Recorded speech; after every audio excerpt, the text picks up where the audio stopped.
It's a frigid November evening, right as the Christmas season begins to settle over the city. The streets are nearly empty, with most local shops already locked up for the night and streetlights casting faint, warm glows over the frosty pavement. No one stays out in this biting cold after dark, and every breath Ava Mayweather takes forms a small, fleeting white cloud in the air.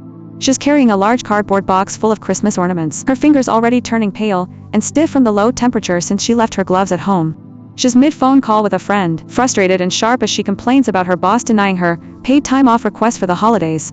She and her friend haven't seen each other in ages, and she can't fathom that anyone would reject a leave request during Christmas of all times. She rants about how there must be some kind of rule against denying PTO around major holidays, especially since she submitted her request with the minimum required notice well ahead of time. After a minute of venting, she tells her friend they'll talk more later, ends the call, and sets the heavy box down for a moment to roll her neck and work out the cramp from wedging her phone between her ear and shoulder. She takes a deep breath through her nose, bends down, and hoists the box up again. She barely takes 5 steps forward before she hears the soft, tearing sound of wet cardboard giving out.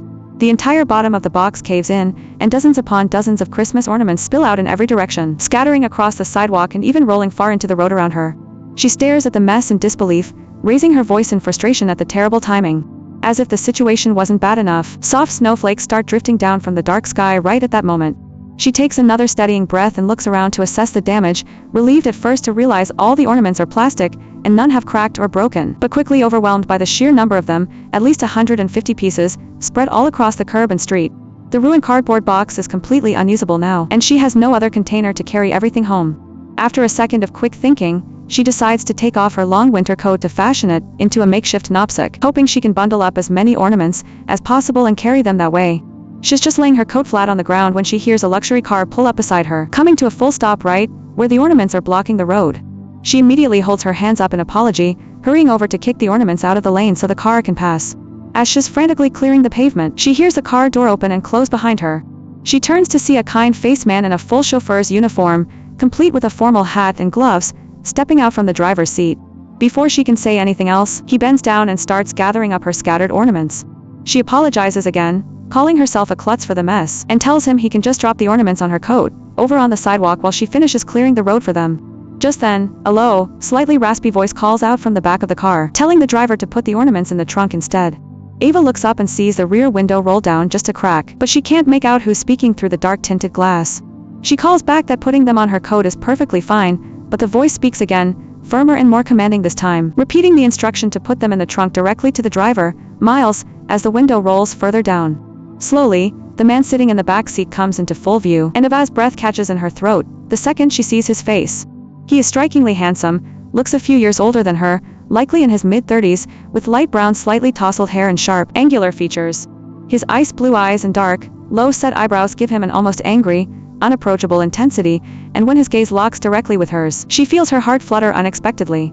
She can't quite explain the pull she feels in that split second, even though every logical part of her knows this man is arrogant, demanding, and exactly the kind of guarded, aggressive man she always tries to stay away from. Still, she can't look away from his sharp gaze, her heart beating faster against her will.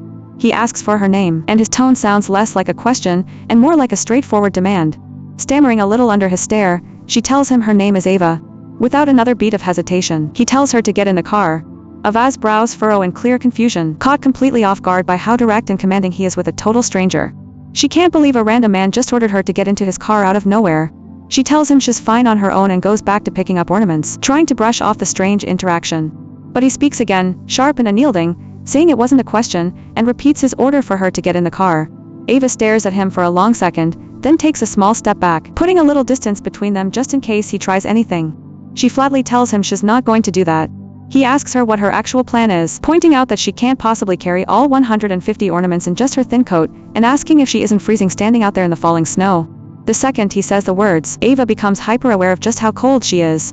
She took off her heavy coat already, so she's only wearing a satin button-down shirt dress over sheer black tights and a thin knit cardigan, and her boots are already soaked through from the snow that's picking up speed by the minute. Still, she stubbornly insists is fine. He responds dryly, telling her to just get in the car before she develops hypothermia, and the next vehicle she rides in is an ambulance. Ava glances over at her coat spread out on the snowy, slushy ground, half covered in ornaments, and then back at the man in the warm car. She tells him he can't actually expect her to climb into a stranger's car, saying she'd take her chances with the cold over getting in a car with a potential serial killer any day. The man just shrugs indifferently, tells her to suit herself, and rolls the window back up, leaving her standing alone in the snow again. Ava stays where she is for a minute, weighing her options and staring at the mess around her, feeling more defeated by the second. Just then, the driver Miles drops 2 armfuls of snow-dusted ornaments into the open trunk of the car, then turns to her gently, and says he really thinks it would be best if they give her a ride. Ava studies him. For a second, he seems kind and trustworthy enough, and she thinks to herself that the fact that this man has a personal chauffeur has to count for something. Serial killers don't usually ride around in chauffeur-town cars, after all. She walks over to her coat, and folds it into the makeshift knapsack she'd planned to use, but the barely 20 ornaments she already has tucked inside are almost spilling out already. She realizes right then that there's no way all 150 ornaments would ever fit. She carries the small, snow-covered bundle over to the trunk, and dumps it inside with the rest, then walks reluctantly over to the back passenger door. Before she can reach for the handle, Miles hurries over to open the door for her politely.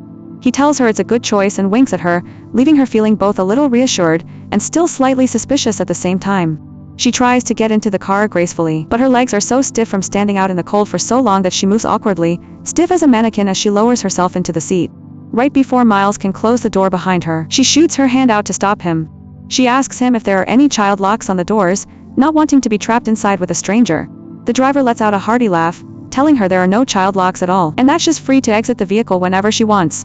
He then closes the door softly, leaving Ava sitting in the warm, quiet back seat next to the smug, mysterious stranger who just insisted she get in his car.